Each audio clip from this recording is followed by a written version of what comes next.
yang memuji dan bersyukur kepada Allah Subhanahu wa taala yang masih berkenan memberikan kepada kita kesempatan, kesehatan sehingga kita dapat memaksimalkan ketaatan kita kepada Allah Subhanahu wa taala. Apalagi pada malam hari ini dengan terbenamnya matahari pada hari ini, maka secara syar'i kita telah memasuki hari pertama atau malam pertama dari bulan yang sangat mulia, yaitu bulan Zulhijjah. Jadi malam ini kita masuk tanggal 1 Zulhijjah. Maka saya mengingatkan diri saya pribadi dan kepada para jemaah sekalian bahwa para ulama kita memberikan perhatian yang serius terhadap 10 hari pertama di bulan Zulhijjah. Kenapa? Karena tentunya Rasulullah SAW bahkan di dalam Al-Quran secara khusus dijelaskan tentang keutamaan Zulhijjah. Allah Subhanahu wa taala berfirman, "Wal fajri wa layalin 'ashr, wasyaf'i wal watr." Wasyaf'i wal watr. Para ulama kita mengatakan walayalin 'ashr, 10 malam. Yang dimaksud malam-malam yang 10 itu adalah 10 malam di 10 hari pertama bulan Zulhijjah. Wasyaf'i wal watr. Asy-syafa' itu genap, wal watr itu ganjil. Yang dimaksud dengan asy-syafa' di situ adalah tanggal 10 Zulhijjah yang merupakan hari yang paling afdal ayyamid dunya yaumun nahar. Hari yang paling afdal di muka bumi ini adalah hari An-Nahar, hari di mana kita diperintahkan untuk menyembelih kurban. Wal watr itu yang ganjil. Yang dimaksud itu adalah hari tanggal ke-9, yaitu hari Arafah.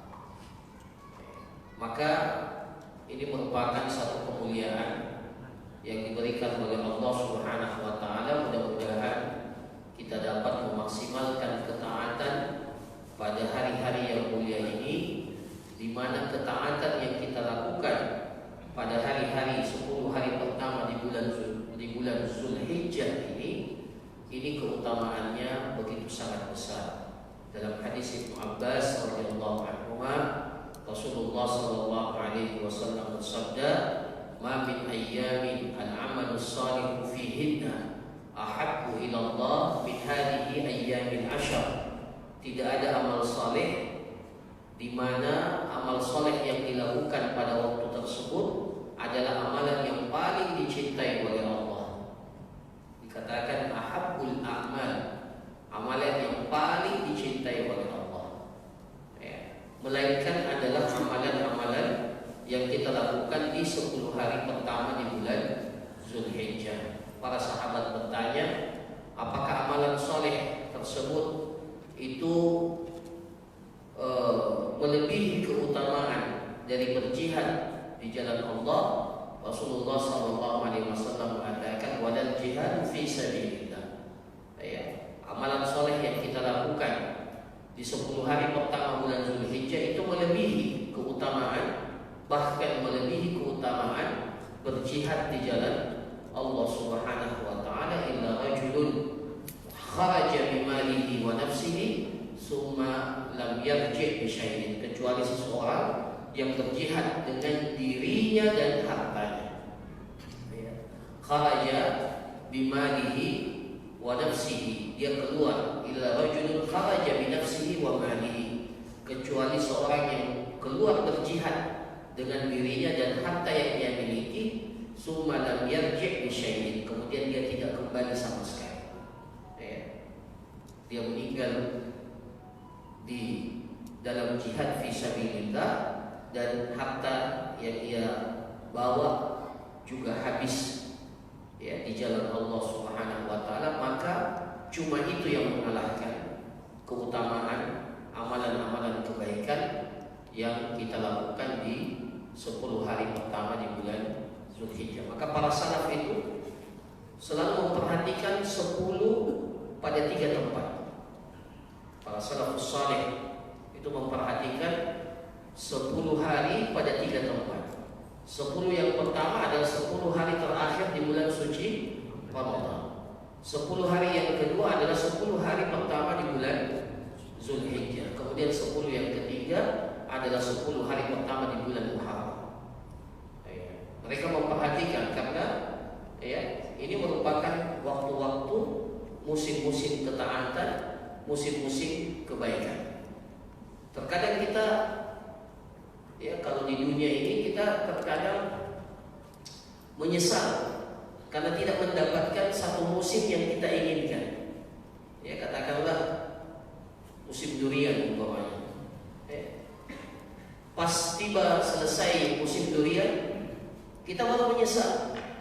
Kenapa memang waktu durian banyak kita tidak menikmati durian itu. Nanti setelah selesai baru kita menyesal. Begitu pula dengan musim-musim di dunia ini. Musim semi, kalau di Indonesia kan tidak ada musim semi musim semi itu adalah Rabi'ah. Musim yang sangat dinanti-nantikan. Musim kalau di satu tempat itu punya 4 musim. Musim panas, musim dingin, musim gugur dan musim semi. Ada 4 musim. Nah, musim yang paling indah itu musim semi, karena disitulah bunga-bunga itu bermekar. Cuaca sangat nikmat sekali. Nah, terkadang musim itu kita tidak lewatkan dengan hal-hal yang sehingga pada saat musim semi itu berakhir kita mengatakan, musim semi sudah berakhir. Nah, ini untuk di dunia kita terkadang merasakan penyesalan itu. Maka apalagi para jemaah sekalian, untuk musim-musim kebaikan, musim-musim ketaatan, musim-musim amalan dilipat gandakan oleh Allah Subhanahu wa taala. Maka sekali lagi saya mengajak kepada para jemaah sekalian, alhamdulillah kita membuka 10 hari pertama ini dengan duduk di majelis ilmu. Maka ini merupakan satu kebaikan, satu ketaatan yang mudah-mudahan ini menjadi salah satu bentuk ketaatan kebaikan yang kita lakukan di 10 hari pertama di bulan Zulhijjah. Saya kira demikian sebagai mukadimah dari pelajaran kita pada malam hari ini.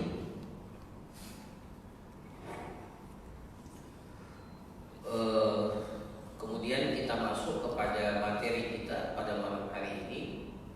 Yang terakhir kita jelaskan tentang syarat terujuknya. Siapa yang ingin? Syarat terujuk ada 6. Sudah ya? Kemudian hukum-hukum talak sudah. Hukum-hukum talak raj'i sudah saya jelaskan. Ada 5. Sudah belum? Apa yang ada di catatan? Sekarang tidak ya? Oke. Baik. sekarang kita masuk kepada pembahasan yang baru tentang ilah. Apa itu ilah? Bagaimana bentuk ilah itu? Apa dalilnya dan apa syarat-syaratnya dan apa hukumnya? Nah, secara bahasa ilah itu artinya ma'khudun minal aliyah bima'nal yamin. Ilah itu secara bahasa berasal dari kata aliyah bima'nal yamin, yang berarti sumpah. Yamin, sumpah. Yuqalu ala fulanun yuli ilahan wa aliyah ay aqsam. Dia bersumpah. Jadi ilah itu secara bahasa artinya sumpah. Wa syar'an, dalam definisi syar'i dikatakan bahwa ilah itu adalah an yahlifa zawjun billahi aw bi sifatin min sifatihi wa huwa qadirun 'ala al-wat'i 'ala tarki wat'i zawjatihi fi qubuliha abadan aw aktsar min 4 ashhur. Jadi ilah itu apa? Tolong perhatikan baik-baik ini. Ilah itu apa? An yahlifa zawjun billah, seorang suami bersumpah dengan menyebut nama Allah. Jadi dia bilang wallahi, demi Allah. Au bisifatin min sifatihi, atau dengan salah satu sifat-sifat Allah. Contohnya apa? Bi izzati jalla jalal, dengan keagungan jalla jalal Allah Subhanahu wa ta'ala. Atau menyebutkan salah satu di antara nama-nama Allah. Wa rabbi al-Ka'bah, demi Rabb pemilik Baitullah Ka'bah. Yang penting dia bersumpah dengan menyebut nama Allah atau salah satu sifat daripada sifat-sifat Allah. Kemudian apa sumpahnya? Wa huwa qadirun 'ala al-wata'. Dan suami ini memiliki kemampuan untuk melakukan hubungan suami istri. Jadi tidak ada masalah. Dia qadir 'ala al-wata'. Dia memiliki kemampuan itu, tidak ada halangan. Dia memiliki kemampuan itu. Tapi apa dia bersumpah? Ala tarki wat'i zawjatihi fi qubuliha abada. Dia bersumpah untuk tidak menyentuh istrinya selama-lamanya.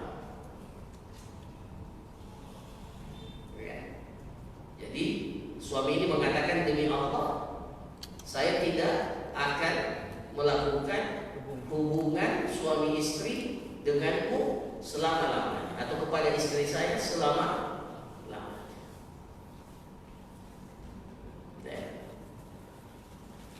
Itu namanya apa? Gila. Sementara dia sebenarnya punya kemampuan itu. Jadi bukan karena penyakit, bukan karena memang sudah tidak mampu. Kalau memang sudah punya penyakit atau tidak mampu, kemudian dia bersumpah, memang dikatakan dia memang sakit. Tapi dia punya kemampuan itu. Tapi dia katakan demi Allah, dia katakan demi Allah, saya tidak akan menyentuh istri saya selama-lamanya. Atau au aksar min 4 ashhur, atau lebih daripada 4 bulan. Jadi dia katakan, demi Allah saya tidak akan menyentuh istri saya selama 6 bulan.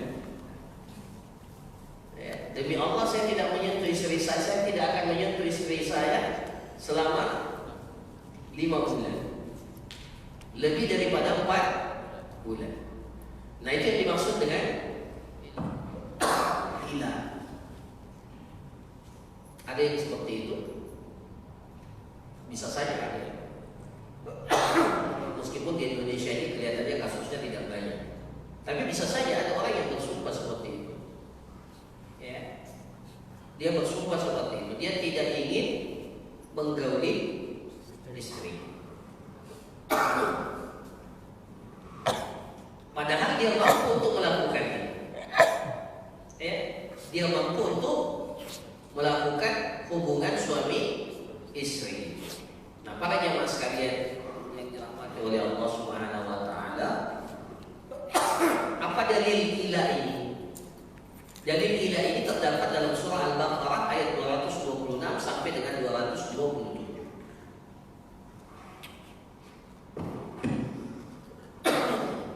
Allah Subhanahu wa taala berfirman, "Lilladzina yu'luna min nisa'ihim tarabbusu arba'ati ashhur."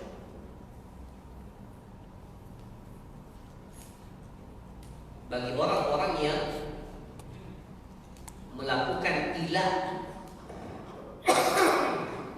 ilah terhadap istri mereka. Jadi dia ilah istri-istrinya. Ya, maksudnya ilah dia bersumpah untuk tidak menggauli istrinya. Walladzina yu'luna min nisa'ihim tarabbusu arba'ati ashhur. Maka mereka diberikan waktu selama 4 bulan. Ya, jadi selama 4 bulan itu dia diberikan kesempatan. Tidak apa-apa kamu tidak menggauli istrimu, tapi batasannya cuma tarabbus, masa menunggunya itu berapa? 4 bulan.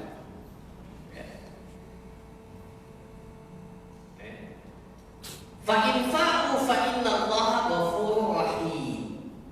Kalau mereka mau kembali, maka sesungguhnya Allah Maha Pengampun lagi Maha Penyayang. Itu pilihan pertama.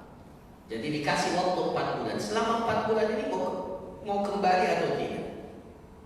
Kalau mereka kembali, fa in fa'u fa innallaha ghafurur rahim. Kalau mereka mau kembali, al-fai, ya, dia mau kembali, maka sesungguhnya Allah Subhanahu wa taala Maha Pengampun lagi Maha Penyayang. Wa in azamu talaq fa innallaha sami'un 'alim. Tapi kalau mereka ingin mentalak, menceraikan istrinya, fa innallaha sami'un 'alim, maka sesungguhnya Allah Subhanahu wa taala Maha mendengar lagi Maha mengetahui. Jadi itu ayat ini yang menjelaskan tentang bahwa yang namanya ilah itu seperti itu dan itulah hukumnya. Ya. Nah, kemudian dikatakan apa syarat ilah? Ya, mungkin ada yang bertanya pada jamaah sekalian, kenapa ada orang yang mau bersumpah, ya, dan kemudian tidak mau menggauli istrinya? Banyak sebab. Ya, banyak sebab. Mungkin karena dia tidak suka sama istri, ya. Atau mungkin dia ingin memberikan apa? Kemudaratan kepada istrinya. Itu juga bisa. Ya, sengaja dia tidak mau menggauli istrinya. Ya. Maka dia ilah, dia bersumpah demi Allah, saya tidak akan menggauli. Ya, dia mengatakan saya tidak akan menggauli istri saya selama-lamanya atau lebih daripada 4 bulan. Nah, apa syarat-syarat ilah? Yang pertama, ayyakuna min zaujin yumkinuhul wata'. Ilah ini menjadi sah kalau berasal dari suami yang mampu untuk melakukan hubungan suami istri. Fala yasihhu min ajizin 'anil wata' limaradin la yurjamuhu aw shalalin aw jubbin kamil. Maka ilah itu tidak sah, ya, maksudnya tidak sah kalau dia berasal dari seorang suami yang memang tidak mampu melakukan hubungan suami istri, baik disebabkan karena penyakit yang tidak lagi diharapkan kesembuhan. Jadi kalau ada seorang suami yang sakitnya permanen, yang dengan penyakit itu dia tidak bisa melakukan hubungan suami istri, kemudian dia bersumpah demi Allah saya tidak akan menggauli istri saya, maka dikatakan ilahnya ini tidak sah. Ya, tidak usah mengilah. Anda sendiri sudah sakit, tidak mampu melakukan itu. Atau apa? Ausyadan, lumpuh. Ya, mudah-mudahan Allah menjaga kita semua. Amin. Syadan, ya, syadan, penyakit lumpuh. Ya, stroke tiba-tiba, kemudian lumpuh. Akhirnya ya tidak bisa apa-apa. Jangankan untuk mendekati istrinya, mengangkat dirinya saja sudah tidak bisa. Nah, kalau ada orang yang lumpuh kemudian dia bersumpah, maka kita katakan ini tidak sah. Anda ini memang tidak mampu untuk melakukan hubungan suami istri. Al-jubbin kamil. Jubbin kamil. Apa itu jubbin kamil? Jubbin kamil itu, ini mohon maaf ya, karena ini bahasa fikih, bahasa vulgar biasanya. Nah, ya, bahasa fikih itu bahasanya seperti itu karena harus diterangkan. Ya, kalau bukan tidak terang, akhirnya jadi samar-samar, orang tidak paham. Nah, kita belajar fikih itu belajar hukum, jadi harus terang. Jubbin kamil. Kalau kemaluannya itu tertutup, ya, jub kamil tertutup, ya, tidak ada kemaluannya, ya, jadi jubbin kamil, atau dia terpotong atau apa, ya, jub, jadi tertutup, ya.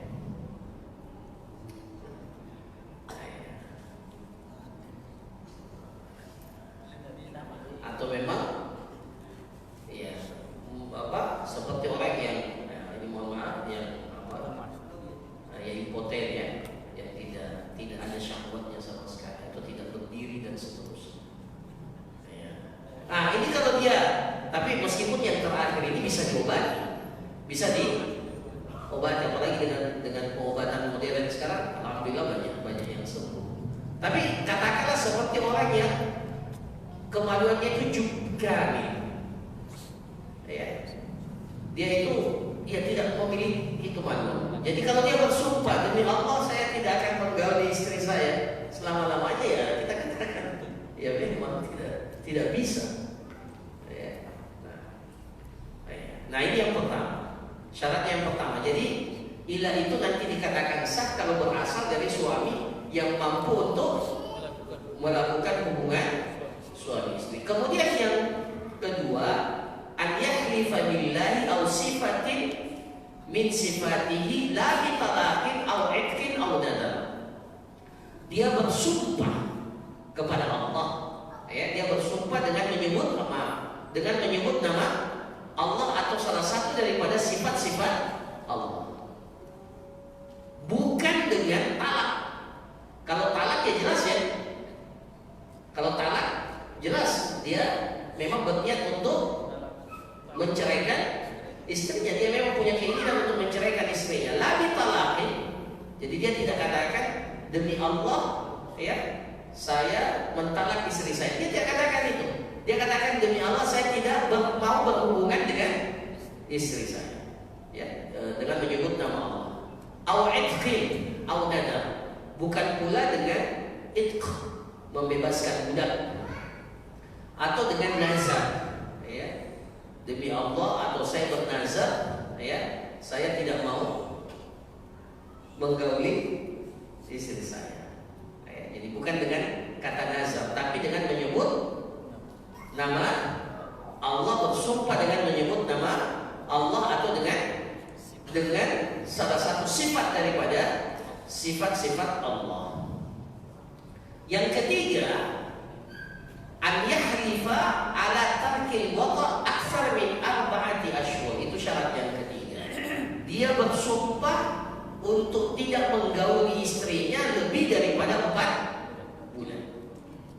Ya, 4 bulan. Jadi kalau dia mengatakan saya tidak mau menggauli istri saya selama 10 hari, itu bukan ilah. Karena ilah nanti punya konsekuensi, punya akibat-akibat yang ditimbulkan dengan sumpah ini. Ya, jadi syaratnya dia bersumpah untuk tidak menggauli istrinya selama 4 bulan atau lebih. Kemudian yang keempat, an yahlifa ala tarkil wata' fil qubul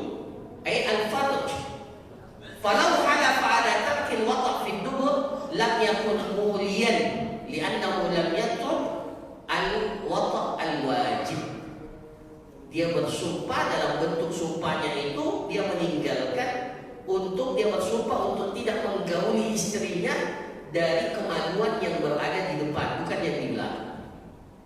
Kalau yang di belakang itu bukan ilah, karena itu ya bukan mautin al-istimta.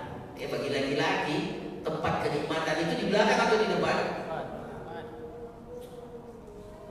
Di depan atau di belakang?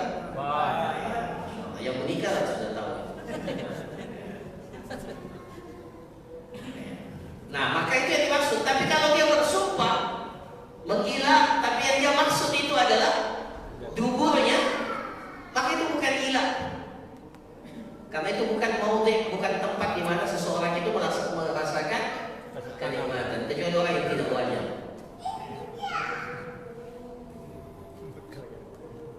Nah, yang terakhir, syarat yang terakhir, antakuna zaujatu mimman yumkin wad'uha. Istri juga dalam kondisi di mana istri itu bisa digauli. Bukan istri di sini karatka, ya ratka. Ya. Ini mohon maaf, ini bahasanya agak vulgar ini ya, tapi tidak apa-apa kita jelaskan. Namanya bahasa fikih. Ratka. Ada istilah ratka. Ya, kalau tadi laki-laki juk, ya, kemaluannya itu tertutup. Ya, tidak ada lubangnya tuh, tidak bisa mengeluarkan, jadi tidak merasakan kenikmatan. Kalau perempuan itu ada namanya ratka. Ratka itu, ini mohon maaf, ratka itu kemaluannya tertutup. Ya, kemaluannya tertutup. Ya. Atau, ya, meskipun semuanya ini sekarang alhamdulillah bisa dioperasi, tidak ada yang mustahil sekarang. Alhamdulillah. Dulu disebutkan oleh para fuqaha dengan penjelasan yang sebuah karena atau di kemaluan wanita itu ada tulang sehingga ya tidak bisa tembus, tidak bisa ya, karena ada tulang namanya karena itu tanduk ya, kayak tanduk ya, jadi suaminya sudah coba ada palangnya, ada portalnya ya, ada yang menghalang. Bapak senyum-senyum semua ini. Nah, kalau kondisinya seperti itu, maka itu bukan ilah. Karena dia sudah mau, dia sudah coba, tapi ada yang menghalangi. Jadi meskipun dia mengatakan seperti itu juga ilahnya tidak sah. Nah, para jemaah sekalian, ini yang penting. Apa hukumnya orang mengucapkan kata-kata yang seperti ini, kalimat yang seperti ini, mengilah istrinya, bersumpah dengan nama Allah untuk tidak menggauli istrinya selama-lamanya atau lebih daripada 4 bulan. Yang pertama, ilah itu diharamkan di dalam Islam. Jadi kalau ilah, maka dia diharamkan. Anda ini menikah untuk apa? Ya, kita ini menikah salah satu di antara tujuan daripada pernikahan itu merasakan biologis antara sepasang laki-laki dan wanita, dan itu salah satu adalah ya, selain untuk mendapatkan keturunan, selain untuk mendapatkan sakinah, mawaddah warahmah, salah satu tujuan utama dari pernikahan itu adalah istimta, merasakan kenikmatan itu. Nah, maka seorang yang bersumpah demi Allah untuk tidak menggauli istrinya selama-lamanya atau lebih daripada 4 bulan, itu adalah perbuatan yang diharamkan karena li'annahu yaminun ala tarki wajib, karena dia telah bersumpah untuk meninggalkan sesuatu yang wajib sebenarnya untuk diberikan. Menggauli istri itu nafkah apa biasanya disebut? Ada nafkah lahir, ada nafkah mati. Kalau seorang istri cuma dikasih nafkah lahir saja, nafkah lahirnya diberikan apa-apa, tapi nafkah batinnya tidak dikasih, maka sama saja. Sama saja. Itu tidak menjadikan istri itu menjadi tenang, menjadi mendapatkan sakit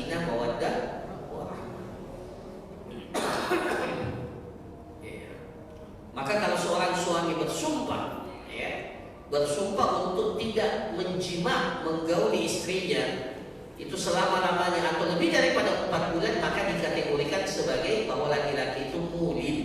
Laki-laki itu sebagai orang yang telah melakukan ila.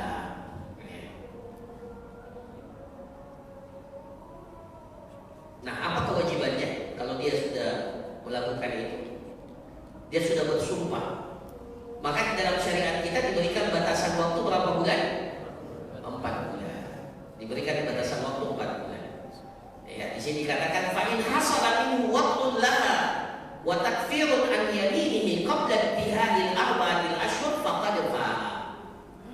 Maka kalau sebelum selesai 4 bulan dia kembali ke istrinya, dia gauli istrinya dan dia membayar apa? Kafarah atas sumpahnya. Kan dia bersumpah kan demi Allah. Maka dia harus bayar kafaratul yamin, tebusan kafarah sumpah. Apa itu kafarah sumpah? Puasa 3 hari. Puasa 3 hari itu nanti. Beri makan. Lihat dulu itu raqabah. Yang pertama membebaskan budak. Kemudian yang kedua au kiswatuhu tahrir bagaimana ayatnya, siapa yang ingatkan?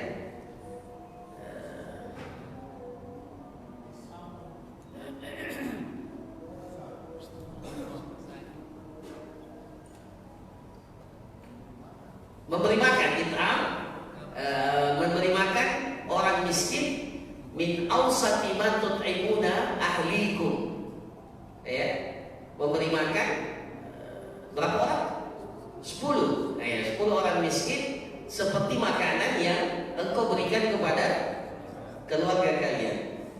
Makanan yang rata-rata. Au kiswatuhum, atau memberikan 10 orang itu pakaian yang layak. Jadi kalau tidak bisa beri makan, bisa juga berikan pakaian. Au tahrir raqabah, atau membebaskan budak. Ya. Kalau tidak mampu baru pindah ke puasa selama 3 hari. Jadi bukan langsung puasa 3 hari.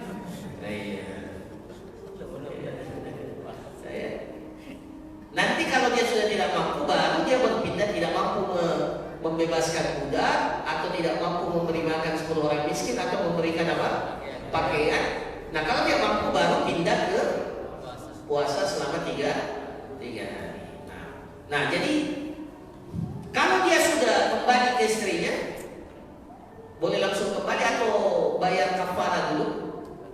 Bayar kafarah dulu. Atau tidak apa-apa ya, dia kembali kemudian dia bayar. Karena dengan melakukan hubungan sebelum 4 bulan, berarti dia melanggar sumpahnya. Maka karena dia melanggar sumpahnya, maka dia harus tebus dengan membayar kafarah. Maka dia, nah itu kalau sebelum 4 bulan, maka dia sudah kembali. Fa in fa'u fa innallaha ghafurur rahim. Kalau suaminya itu kembali, ya, dan telah menebus sumpahnya itu dengan membayar kafarah, maka dia sungguh telah kembali, dan Allah Maha Pengampun lagi Maha Penyayang.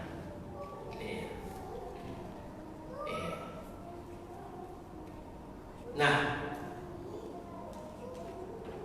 tapi kalau telah lewat 4 bulan, sudah sampai 4 bulan, dan dia tetap tidak mau menggauli istri, dia tidak mau kembali, dia tetap bersikeras. Padahal sang istri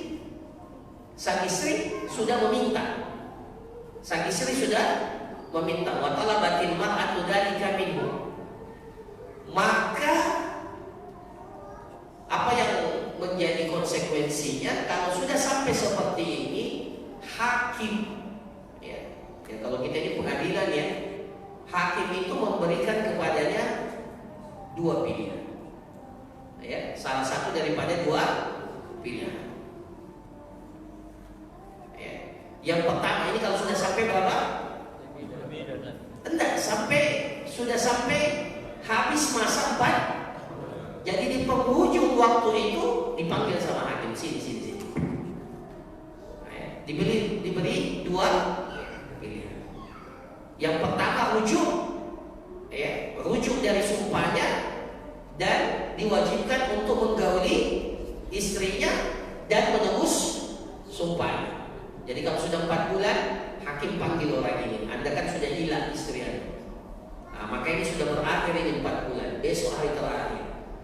Pilihan pertama, segera kembali berhubungan suami istri dan tebus sumpah, kafaratul yamin. Pilihan yang kedua, ya. Kedua apa? Wa in azamut talaq. Kalau tidak ada lagi pilihan yang lain kecuali apa? Harus talak istri. Karena tidak boleh dibiarkan wanita ini tidak digauli lebih daripada 4 bulan. 4 bulan itu masa yang paling apa? Masa yang paling maksimal. Seorang wanita itu masih bisa menahan dirinya untuk tidak disentuh oleh suami. Saya pernah cerita kisahnya ya, kisah Umar bin Khattab. Ketika malam-malam berkeliling di kota Madinah, dia dengarkan ada rintihan seorang istri. Itu disebut oleh Ibnu Katsir dalam tafsir. Dia bilang kalau seandainya bisa terbang, banyak udara-udara, masya Allah. Itu kalau intinya ketika mendengarkan itu, Umar bin Khattab langsung pulang ke istrinya. Dia katakan kepada istrinya, wahai istriku, sebenarnya berapa lama seorang istri itu masih bisa menahan dirinya tidak digauli oleh suami. Maka istrinya mengatakan 4. Maka Umar bin Khattab mengeluarkan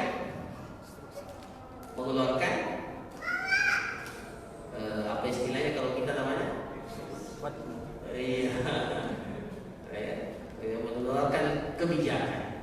Pasukan yang dikirim ke murabaqah, berjihad atau menjaga perbatasan itu harus di-rolling setiap 4 bulan paling lama. Jadi kalau sudah 4 bulan balik, tak boleh lebih daripada 4 bulan. Kenapa? Karena memang masanya seperti itu. Tidak boleh dibiarkan. Kalau memang waktu tidak mau, setelah 4 bulan ceraikan. Kalau tidak mau kembali, ya. Nah, para jamaah sekalian, ya.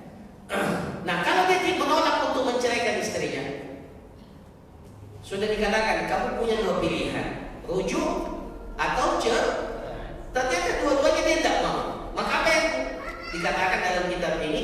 Fa in rafadha al-amrayn as-sabiqain fa innal qadi yutalliq alaihi aw yafsah. Ya.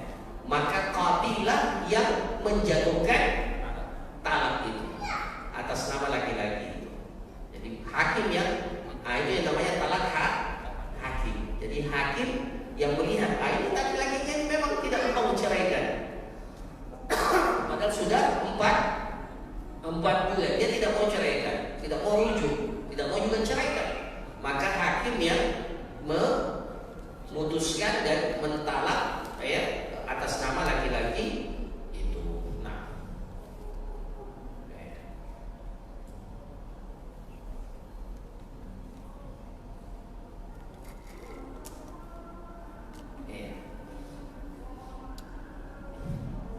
di sini dikatakan fa in qadat muddatul ila wa bi ahadiz zawjain udrun yamna'ul jima' amara zawj an yafi'a bi lisanihi fa yaqul mata qadirtu jama'tuhi li'anna al-qasda bil fai'a tarku ma qasadahu min al-idrar biha.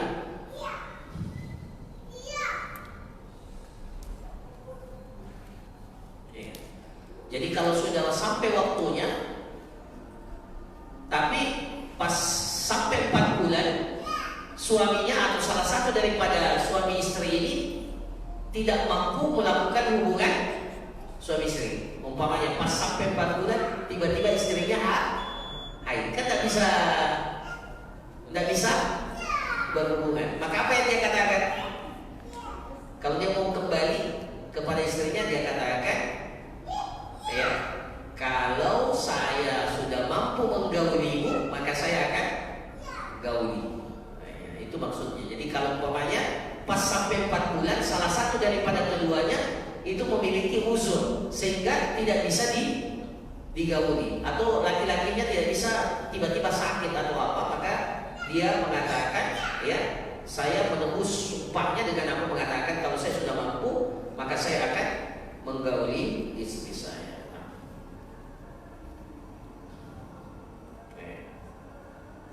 Nah, para jamaah sekalian yang dirahmati oleh Allah, ya, maka inilah yang dimaksud dengan apa? Ilah. Jadi ilah itu sebenarnya salah satu salah satu bentuk, ya, persoalan yang terjadi di antara suami istri, di mana seorang suami itu bersumpah dengan nama Allah untuk tidak menggauli istri, ya, tidak menggauli istri. Jadi salah satu bentuk yang dilakukan oleh orang-orang sejak dahulu, ya, bahkan pada masa jahiliyah, kemudian berlanjut setelah itu dalam Islam. Cuma pada masa jahiliyah tidak diatur sampai 4 bulan. Nanti setelah datang Islam ini datang, dan kemudian batasan ilah itu hanya 4 bulan. Setelah 4 bulan wanita itu harus dijelaskan statusnya, mau kembali atau mau cerai. Kalau mau kembali, lakukan hubungan suami istri dan tebus dengan kafaratul yamin. Tapi kalau tidak mau, ceraikan. Nah, ini diantara hal yang terkait dengan masalah ilah ini. Ya, ini saya kira hal-hal yang penting yang perlu dijelaskan terkait dengan masalah ilah. Ya. Saya kira demikian para jamaah sekalian, ya, agak singkat, ya, pelajaran kita pada hari ini terkait ilah. Kalau mau disambung dengan yang berikutnya agak panjang. Nanti ada namanya zihar lagi. Jadi setelah ilah ada namanya zihar. Iya, silakan. Kalau ada yang mau bertanya, silakan. Masya Allah. Iya.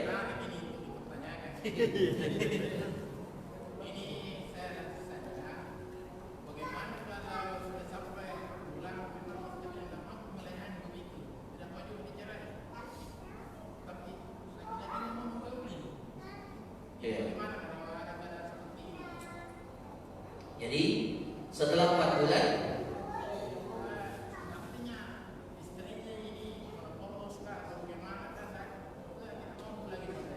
tidak mampu melayani istrinya, tapi suaminya pernah menggila tidak? Kalau dia tidak pernah bersumpah tidak ada masalah. Yang masalah itu kalau dia sudah pernah mengucapkan demi Allah saya tidak akan menggauli istri saya selama-lamanya. Adapun dalam kondisi begitu, sebenarnya bukan dia gila, ya, memang istrinya sudah tidak mampu. Ini tinggal suaminya yang menentukan sebenarnya. Iya, banyak kan alternatifnya. Nah, jadi kalau sudah 4 bulan, ini maksudnya kalau suaminya sudah ilah. Nah, pas selesai 4 bulan, itu dilihat kondisinya. Kalau ternyata istrinya ada halangan, maka dia katakan kalau saya mampu menggaulimu maka saya akan gauli. Itu salah satu bentuk dia kembali rujuk kepada istrinya. Dan kalau tidak maka diceraikan. Ya, silakan. Terima kasih Ustaz. Untuk di luar daripada masalah nikah. Ya. Pernah terjadi beberapa tahun yang lalu di daerah Pecinongan. Masya Allah, ini pengalaman terus. Seorang suami pergi merantau. Berbulan-bulan bertahun-tahun tidak ada kabarnya. Tugas kami itu Pak. Pas orang dijual di sana di Malaysia dan bisa pulang. Tidak ada kabarnya. Istrinya ini menganggap suaminya sudah meninggal. Maka istrinya ini mengatakan apa? Menikah di sini. Menikah di sini. Kemudian suatu ketika suaminya pulang. Tapi suaminya ikhlas. Suaminya ikhlas. Dia tidak keberatan. Yang saya tanyakan, apakah pernikahannya di sana? Itu yang pertama. Yang kedua, ada persandingan bahwa ketika seorang suami menuduh istrinya berzina, walaupun tidak begitu, maka jatuh talak 3. berzina, maka jatuh. Iya, dia menuduh. Dia tuduh istrinya. Kemudian ketiga saya tanyakan, pernah ada yang berkata dia menerima tamu yang bukan murid dia, kemudian suaminya marah dan berkata, kalau nanti kau lagi, talak kau. Lagi talak kau. Tapi satu ketika ada lagi tamu, keluarganya misalnya satu kali yang dianggap seperti saudara bertamu misalnya. Karena susah ini sudah dibilang satu kali, jika dia dilanjut terkadang itu kita ya atau kaipar. Dia menerima yang bukan murid ceritanya. Apa itu tarik sudah jatuh kepada istri? Dia saja. Sampai. 30. Sebelum saya jawab, saya minum dulu ini jus. Masya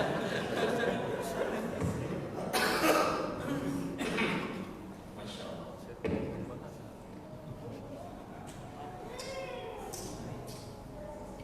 Yang pertama, ya, untuk perkara yang seperti itu, ya, jadi suaminya merantau dan keluarga istri atau sang istri menganggap bahwa suaminya sudah tidak ada, itu tidak boleh diputuskan secara sepihak, harus diputuskan oleh pengadilan.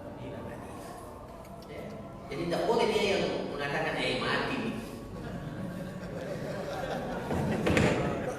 Fatal itu, fatal. Ya. Jadi harusnya istri itu datang ke pengadilan dan minta keputusan dari pengadilan. Ya. Ini masalah besar ini. Ya. Kenapa? Di satu sisi dia harus menjelaskan statusnya wanitanya, apalagi kalau sudah ada yang mau kan. Ini sudah lama dia lihat ini tidak ada. Maka dia harus perjelas statusnya. Nah, status yang di sisi yang lain, suaminya ini belum pernah menjatuhkan kata tak. Kalau dia pergi dan istrinya apa? Istrinya ridho dengan kepergian suaminya pergi merantau, maka kan tidak ada masalah. Ada masalah tidak? Iya, dia lepaskan suaminya pergi cari kerja di negeri lain, ya, bahkan mungkin 1 tahun, 2 tahun. Yang penting dia ridho, bisa tidak? Bisa. Ya, meskipun suaminya juga harus tahu diri, jangan merantau terus. Nah, ya, jadi harusnya dia ke pengadilan minta kejelasan status. Dalam kitab-kitab fikih itu disebutkan kalau dikira-kira kepergian suaminya itu dan tidak ada kabar sama sekali. Kalau sekarang kan alhamdulillah mudah ya, karena berhubungan itu dengan media sosial luar biasa sekarang. Tapi kalau katakan tidak ada kabar sama sekali, tidak ada berita sama sekali, sudah bertahun-tahun, ya, yang dimungkinkan bahwa secara kebiasaan kalau seperti ini maka kemungkinan besar memang sudah meninggal dunia. Maka dalam kondisi yang seperti itu dia harus datang ke pengadilan meminta agar pengadilan memutuskan cerai itu. Nah, kalau ada keputusan pengadilan maka sang istri sudah merasa kuat secara hukum. Ya. Nah, kalau dia sudah menikah maka ketika laki-lakinya datang mau ya meskipun dia masih mau, istrinya bilang sudah kita sudah cerai, ada talak yang hati. Ya. Jadi para jamaah sekalian dalam masalah-masalah yang seperti ini kembali ke pengadilan supaya kita memiliki status kekuatan hukum yang tetap. Itu kan status yang penting. Ya. Nah, jadi kembali kepada pengadilan. Nah, nanti ditanya ini yang kasusnya seperti ini, apakah ada putusan hakim atau tidak? Kalau tidak ada, wah ini fatal. Nah, tapi alhamdulillah tadi kan dikatakan suaminya apa? Ridho. Berarti suaminya memang sudah. Ya, cuma masalahnya statusnya itu kan belum pernah cerai sebenarnya. Ya, maka harusnya kalau dia menulis siga ta'liq sebenarnya selesai itu masalah. Ketika akad nikah kemudian di buku nikah kan ada namanya siga ta'liq. Berapa bulan, Pak? 3 bulan nih. 3 bulan berturut-turut dan dia tidak menafkahi istrinya dan istrinya tidak ridho. Tapi di situ istrinya tidak ridho. Ya, kemudian dia datang ke pengadilan membayar nyawa, maka jatuhlah talak sah.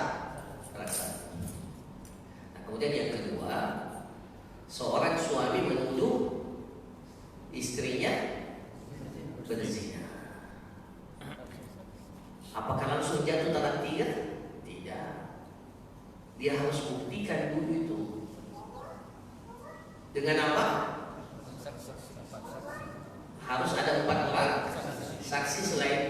Jadi dia itu sudah 1, ada 2, 3, 4. Ya, walladzina yarmuna al-muhsanat wa lam ya'tu bi arba'ati syuhada. Orang yang menuduh seorang wanita melakukan perzinahan dan tidak mampu mendatangkan 4 orang saksi, fajliduhum samanina jaldah. Maka yang menuduh itu dicambuk 80 kali. Tidak boleh, harga diri orang itu tidak boleh kita lecehkan. Kita punya orang, katakanlah tetangga. Ini saya keluar sedikit ya, tetangga. Setiap hari kita lihat tetangga itu, wanita ini ya, wanita setiap malam keluar pakai pakaian yang sangat seksi. Pulang kita sholat isya, kita kan pulang sholat isya maksudnya pulang dari masjid. Dia keluar juga di rumahnya dengan pakaian yang seksi. Pas kita keluar sholat subuh dia kembali dari tempat tugas. Maka kita katakan, ada yang mengatakan oh itu berzina. Boleh tak langsung katakan dia berzina? Tidak boleh. Kapan kita mengatakan berzina? Wajib datang 4 saksi. 4 saksinya itu bukan sembarang saksi. Harus dia melihat wanita itu berzina di depan matanya. Tidak boleh dia katakan saya cuma dengar ada suara-suara. Tidak boleh.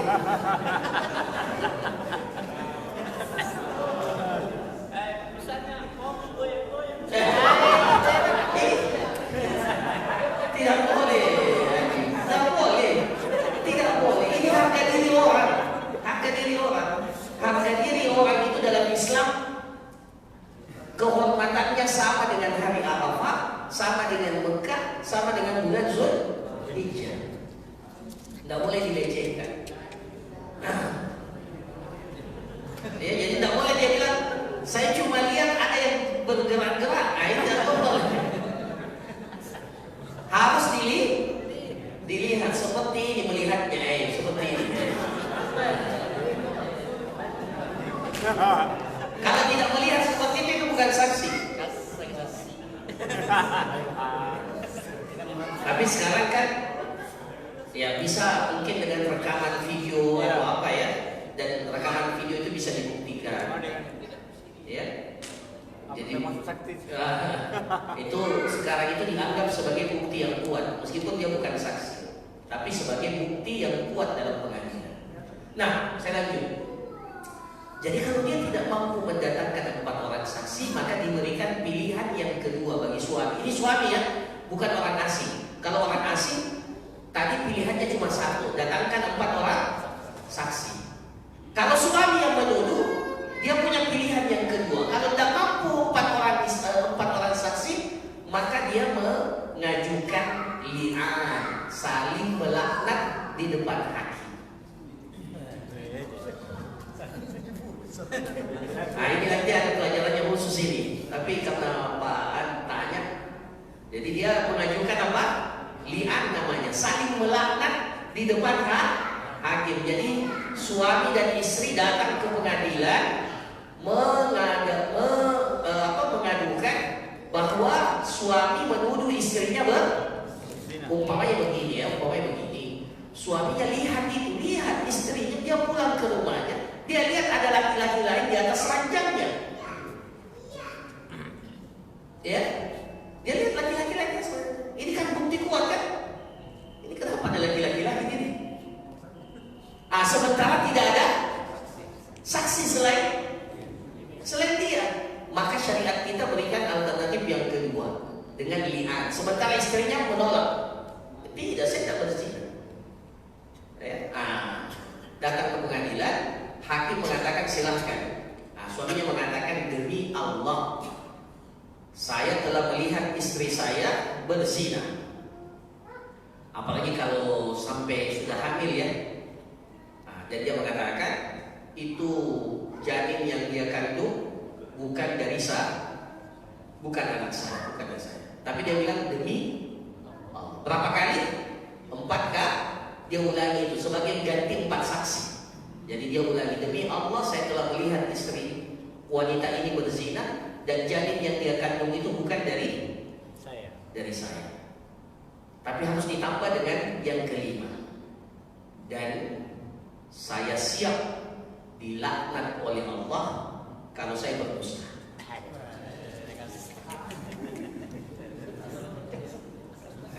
Maka kalau dia sudah sebutkan itu, maka tidak bisa lagi dicambuk 80 kali cambukan. Karena ini bukan main-main. Dia mengatakan dengan jujur. Nah, kemudian istri yang menolak itu, supaya istri kalau dia mengaku, maka otomatis dalam Islam dirajam. Ya, otomatis kalau dia mengaku. Tapi kalau istri yang mengatakan tidak benar itu, maka dia juga harus bersaksi, menyebut nama Allah. Demi Allah, apa yang engkau tuduhkan itu tidak benar. Berapa kali? 4 kali. Sebagai lawan dari 4 saksi suaminya. 4 kali. Demi Allah, apa yang dituduhkan kepada saya itu tidak benar. Yang kelima dia mengatakan, dan saya siap dimurkai oleh Allah kalau apa yang dia tuduhkan itu benar. Jadi kalau suami itu laknat, kalau istri murka, dia sama-sama bahaya, laknat dan murka. Nah setelah itu, disitulah setelah terjadi li'an, kata para ulama kita, kalau sudah li'an di hadapan hakim, maka otomatis sepasang suami istri itu dipisahkan selama-lamanya. Tidak boleh lagi kembali selama-lamanya. Tidak bisa lagi kembali. Mau ditalak 3 atau tidak, otomatis dipisahkan. Jadi bukan lagi talak 3 sebenarnya. Sebagian ulama mengatakan talak 3, talak ba'i. Tapi sebagian para ulama mengatakan sudah memang ini pisah selama-lamanya. Bagaimana kita bisa hidup dengan seorang wanita yang kita lihat dia berzina dan dia tidak mengakui itu? Nah, maka itu namanya li'an. Nah, dari situlah kata sebagian orang mengatakan kalau dia sudah tuduh istrinya itu talak 3. Maksudnya kalau dia sudah li'an, maka otomatis dipisahkan. Saya tambah sedikit, Ustaz. Belum yang ketiga saja. Kali pengadilan agama itu, kalau sunnah itu dibungkus dengan kain kafan. Apa namanya kalau kita? Sumpah pocong. Pengadilan agama dibungkus itu. Iya. Tutup dengan kain kafan. Terserahlah bagaimana caranya. Yang penting, yang paling penting itu li'an, saling melaknat. Ya, yang paling penting intinya adalah saling melaknat. Supaya apa? Suami tidak dicambuk 80 kali karena menuduh salah-salah, dan istri tidak dirajam. Nah, itu caranya. Ya. Yang ketiga. Apa tadi pertanyaan yang ketiga? Yang ketiga tadi apa? Dia terima tamu. Jadi kalau dia katakan, kalau kau terima tamu lagi, maka saya yang bukan mahram ya. Begitu kata-katanya. Kalau engkau terima tamu yang bukan mahram, maka istrinya terima tamu lagi, maka jatuh tamu. Karena dia sudah bilang. Itu namanya talak mu'allaq bisyartin, talak yang digantungkan dengan persyaratan. Ketika persyaratan itu jatuh dan ada, maka otomatis talak jatuh. Seperti kata suami, kalau engkau keluar dari pintu itu jatuh talak sah. Kalau engkau keluar dari rumah ini tanpa izin, jatuh talak sah. Maka otomatis kalau dia lakukan itu jatuh, kan sudah dipersyaratkan. Sama dengan ini. Itu jatuh secara hukum. Jatuh itu tak? Karena sepupu itu mahram atau bukan? Bukan, sepupu itu bisa dipupuk. Iya. Saya kira demikian para jemaah sekalian. Cukup ini? Masih ada kan? Ya, silakan. Terakhir. Saya. Iya.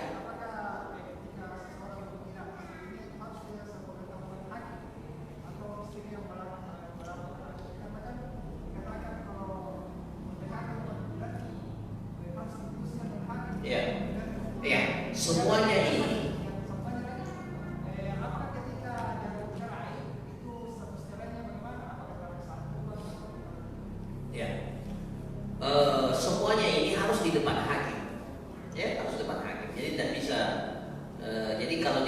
ilah harus dilaporkan ke hakim, harus dilaporkan. Jadi nantilah hakim yang menentukan 4 bulannya setelah itu.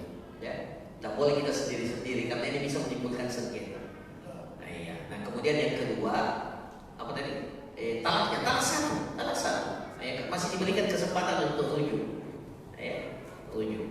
Artinya kalau dia memang tidak mampu, tidak mau menerima ini, diberikan kesempatan. Tapi kalau sudah selesai masa iddahnya ya selesai juga. Jadi wanita itu bebas setelah itu. Saya kira demikian para jemaah sekalian apa yang dapat disampaikan. Insyaallah pekan depan kita akan bahas satu lagi persoalan namanya zihar. Ini lain lagi. Jadi ada ilah, ada. Barakallahu fikum, jazakumullah